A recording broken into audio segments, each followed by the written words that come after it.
nós gostaríamos de convidar a todos a abrirem sua Bíblia. Como já disse aqui o companheiro evangelista Rubem, abra a Bíblia, palavra de Deus, que com certeza será alimento para a sua alma. Você já acorda com esta programação tão abençoada que é o culto doméstico, com belos louvores, com reflexões. E neste momento especial, uma pequena palavra, pequena no contexto em relação ao tempo, mas a palavra de Deus sempre, independente do tempo, ela é grandiosa, porque ela é a palavra de Deus. Eu gostaria de deixar para os nossos queridos irmãos, é pouco chamá-los de telespectadores, mas daqueles que estão cultuando conosco, no livro de Isaías 40 e os versículos 4 e 5, que diz: todo vale será exaltado, e todo monte e todo outeiro serão abatidos, e o que está torcido se endireitará, e o que é áspero se aplainará. E a glória do Senhor se manifestará, e toda a carne juntamente verá que foi a boca do Senhor que disse isso. Glória a Deus. Queridos irmãos, este texto, ele, claro, em primeiro momento, a questão literal do texto, ele é profético, ele está falando da restauração de Jerusalém, está falando do Messias, em aspecto futurístico, escatológico, podemos assim dizer, mas toda a Bíblia, independente do gênero literário que o texto representa, ali tem sim, sem sombra de dúvida, uma palavra para nós, no contexto devocional, aonde quer que abramos a Bíblia, ali está a palavra de Deus, e toda a palavra de Deus é instrumento consolador para nossas vidas. O livro de Isaías, ele tem um divisor de água, que é exatamente o capítulo 40, até este capítulo, o de número 40, nós temos mensagens de julgamento, mensagens de castigo, mensagens que representam o descontentamento de Deus com Israel em primeiro plano e depois as demais nações. Mas a partir do capítulo 40, a mensagem ela passa a ser consoladora, mensagem de restauração. E muito embora esta restauração, esta profecia de livramento que surgem a partir do capítulo 40, diga respeito em primeiro momento a Israel, mas é claro que se aplica também a nós, que somos igreja, a nós no contexto da atualidade. E esse versículo, os versículos que lemos nesta manhã gloriosa, nós observamos aqui uma expressão figurada, até porque, se a gente observar o contexto, ele se aplica a uma figura de engenharia de construção de estradas. A gente vê aí 4 aspectos quando algumas desolações acontecem para que surjam novos caminhos. A gente vê aí montes, vales, aspectos distorcidos e a intervenção daqueles que entendem da engenharia de construção para abrir caminhos para facilitar uma nova passagem. E, como eu disse, muito embora o texto ele seja profético, porque está se aplicando a aspectos futurísticos de Israel, segundo a pessoa do Messias, isso aqui a gente pode aplicar. O Espírito Santo permite que muitas vezes nós façamos abordagens, e essas abordagens elas podem ser devocionais para a nossa vida. E eu diria que essas 4 expressões figuradas, elas têm aqui uma mensagem de consolo divino para as nossas situações. Nós observamos que diz o versículo 4, todo vale será exaltado. Observe bem que eu disse que aqui a princípio é uma mensagem de construção de estradas.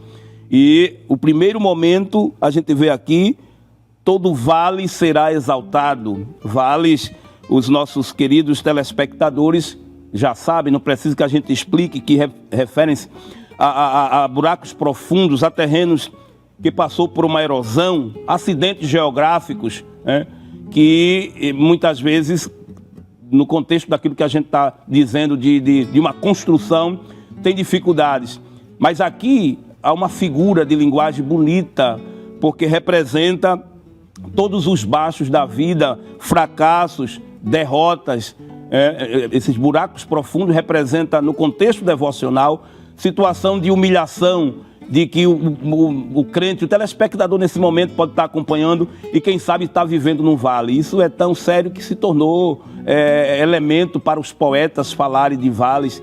Eu acho bonito algumas mensagens poéticas cantadas e até ditas, né? Trazendo uma mensagem consoladora que diz que Deus é Deus dos montes e Deus é Deus dos vales, glória a Deus. E quem sabe nesse momento o meu amigo, nosso querido irmão, está vivendo um momento desses, o momento dos vales, o momento da humilhação, o momento de tristeza, o momento de fracasso, e costumeiramente você possa estar dizendo: eu estou vivendo os meus vales. Mas nesta manhã receba a palavra consoladora de Deus, porque diz que todo vale será exaltado. Glória ao nome do Senhor. A intervenção de Deus faz com que as situações de humilhações, a situação de fracasso, de fraqueza, pode ser contornada. Por isso que no Salmo de número 113, versículo 7, diz que ele levanta o pobre do pó e do monturo levanta o necessitado, e isso vai reaparecer em outras passagens bíblicas, inclusive no Cântico de Ana. E este cântico também com uma expressão do Salmo, que é uma expressão poética, falando que Deus levanta do pó, é uma mensagem figurada para mostrar da intervenção de Deus nessas situações de humilhação. A Bíblia diz que Deus dá graça aos humildes, glória ao nome do Senhor. E nesta manhã, meu amigo, meu caro irmão, que quem sabe nos últimos dias você vem vivendo situações de perdas sucessivas, situações de enfermidades. A gente está ainda passando por um momento triste, colhendo as consequências de uma crise humanitária, de uma pandemia. E quem sabe essa situação lhe trouxe humilhações e os seus vales. Mas receba o conforto da palavra de Deus, que diz que todo vale será exaltado, ou seja, os buracos serão, numa linguagem bem nordestina, serão tapados, serão contornados, para que um novo caminho possa ser projetado. Glória ao nome de Jesus. Mas em um segundo momento, diz aqui, que seria exatamente o efeito reverso da intervenção de Deus, além de todo vale será exaltado, e esses vales são acidentes geográficos, a palavra de Deus diz, ainda no versículo 4, e todo monte e todo outeiro serão abatidos. Percebe o efeito reverso? Enquanto que no primeiro texto, ou primeiro momento da parte inicial do versículo, fala de vales que são erguidos, que são buracos que são contornados, que são tapados. Agora a gente observa aqui que tem, e o escritor aponta duas situações, que ele fala de montes e de outeiros. Montes são elevações mais altas, outeiros são montes de uma proporção menor, mas tanto os montes como os outeiros, diz o texto, que serão abatidos. Glória ao nome do Senhor.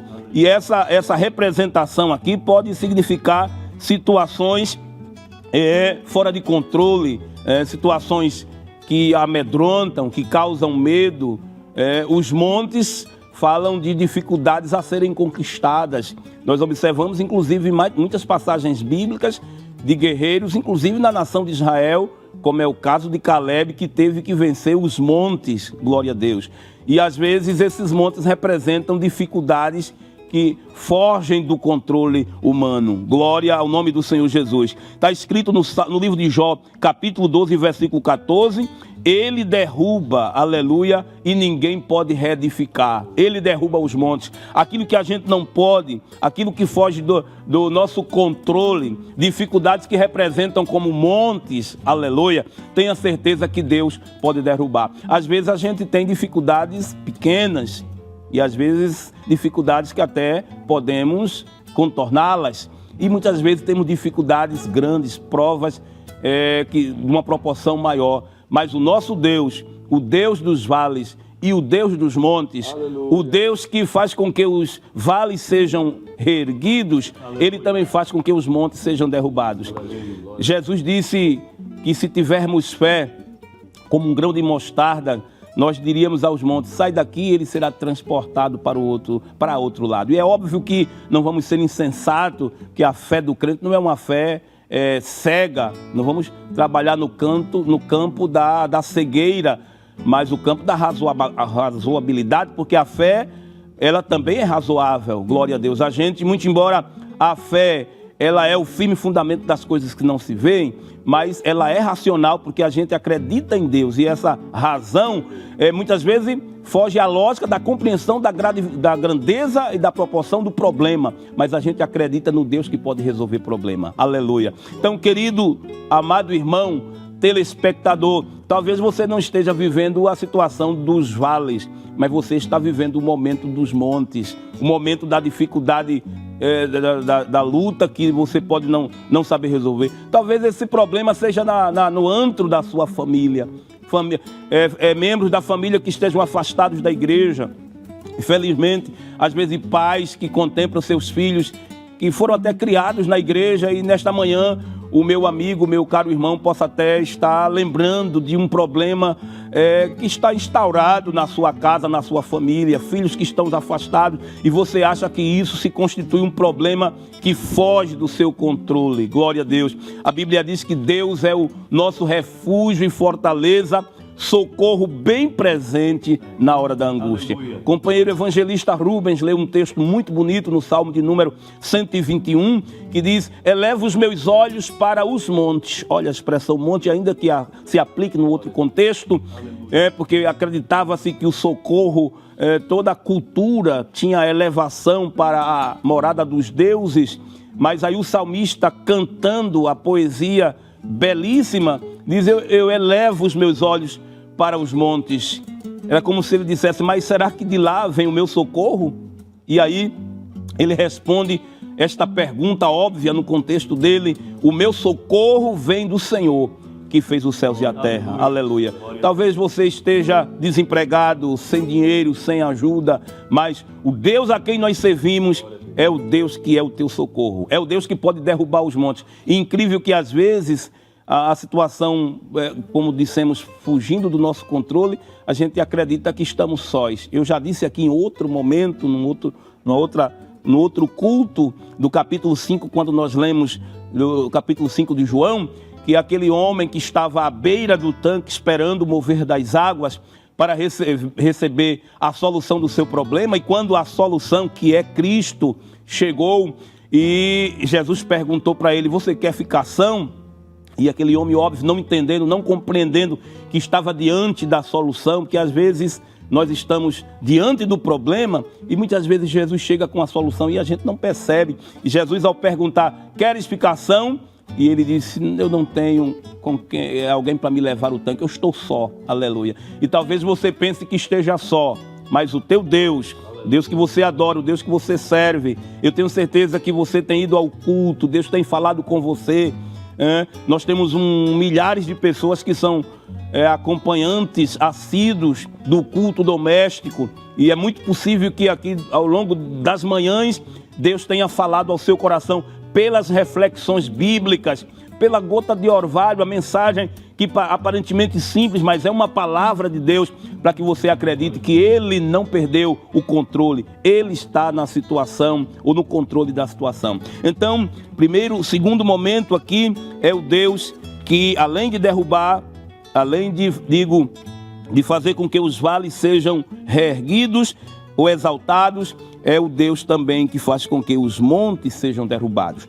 Em terceiro momento, já partindo para a fase final da nossa reflexão, o escritor sacro, ele diz assim: e o que está torcido se endireitará. Glória ao santo e poderoso nome de Jesus, repetindo que a gente está falando de um contexto de construção. Muitas vezes o engenheiro, de construção, quando chegava para construir, encontrava caminhos tortuosos que dificultavam a projeção de um novo caminho, mas a profecia, repito, escatológica, profética, apontando para a ação de Cristo, na restauração espiritual, pode também se aplicar à nossa vida devocional. Coisas tortuosas ou aquilo que está torcido representa aquilo que está fora do lugar. Há coisas que, na verdade, nós não gostaríamos que acontecesse, coisas que a gente olha pela perspectiva humana e parece sem jeito. Todo mundo sabe que quando uma coisa está distorcida ou quando a coisa está torta, parece que de repente está fora do lugar. Pois é, mas o nosso Deus é o Deus que também contorna as coisas tortuosas. Os irmãos percebem que a beleza da poesia de um texto aparentemente tão simples, glória a Deus, falando que o que a gente entende desse versículo é que independente da situação, Deus chega com solução. Glória a Deus. A gente fica observando muitas vezes no prisma humano, e aqui não é uma crítica aos nossos profissionais, mas às vezes uma pessoa está doente, e leva para uma área de laboratório e aquele médico faz avaliação e faz um diagnóstico, aí manda para um outro especialista, analisando os exames laboratoriais, aí manda para para um cardiologista, e o cardiologista faz uma análise e percebe que não é para ele, manda para o psicólogo, e o psicólogo faz os seus diagnósticos e prognósticos e percebe que foge do seu controle, manda para um psiquiatra ou para outro profissional, e cada um vai atuando em uma área específica. Agora, o nosso Deus atua em qualquer que seja a situação. Aleluia. Isso é o que faz o crente, na verdade, glorificar o nome do Senhor e estar descansado, está quieto, aleluia. Como diz em mais um salmo, que os salmos são instrutivos: aquietai-vos e sabeis que eu sou Deus.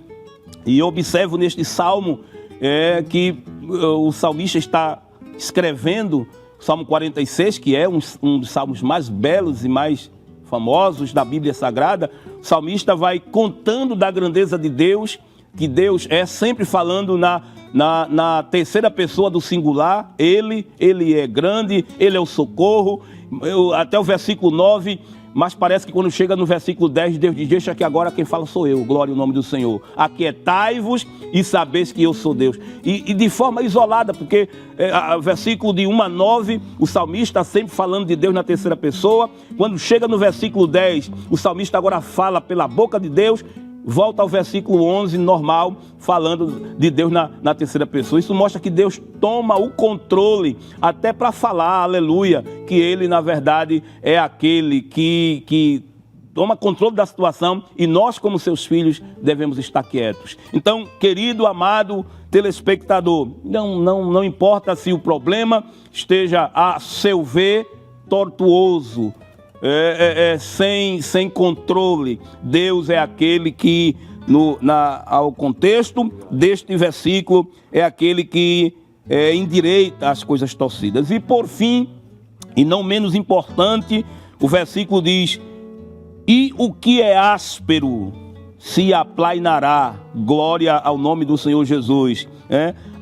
Isso fala de sofrimento que provoca dor, aleluia. Aquilo que é áspero, aquilo que agride, aquilo que fere, aleluia. Glória. Talvez você esteja vivendo essa realidade, não está na realidade do monte, do vale ou das coisas tortuosas, mas está vivendo um momento de coisas que provocam dor, aleluia. Tenha certeza, meu caro irmão, que o Deus a quem nós pregamos nesta manhã é o Deus que ergue os vales, é o Deus que derruba os montes, é o Deus que endireita as coisas tortuosas, mas é o Deus que aplainará, que alisará aquilo que é áspero, aquilo que causa dor. A Bíblia chama, o apóstolo Paulo chama o nosso Deus de o Deus de toda consolação. Seu momento pode ser lutuoso, você está vivendo talvez um momento de luto, um momento de dor, e às vezes as palavras e os consolos humanos muitas vezes não produzem o efeito esperado, aleluia. Como aquela mulher que ia levando o seu único filho para a sepultura, e quem sabe quantas mensagens de consolação ela não recebera, mas ela permanecia chorando, até que Jesus, o consolo, chega e diz: não chores. Nesta manhã recebe esta palavra da parte de Deus: não chore, porque o Deus que você serve é o Deus que ergue os vales, derruba os montes, endireita as coisas tortuosas e trará alívio àquilo que é áspero.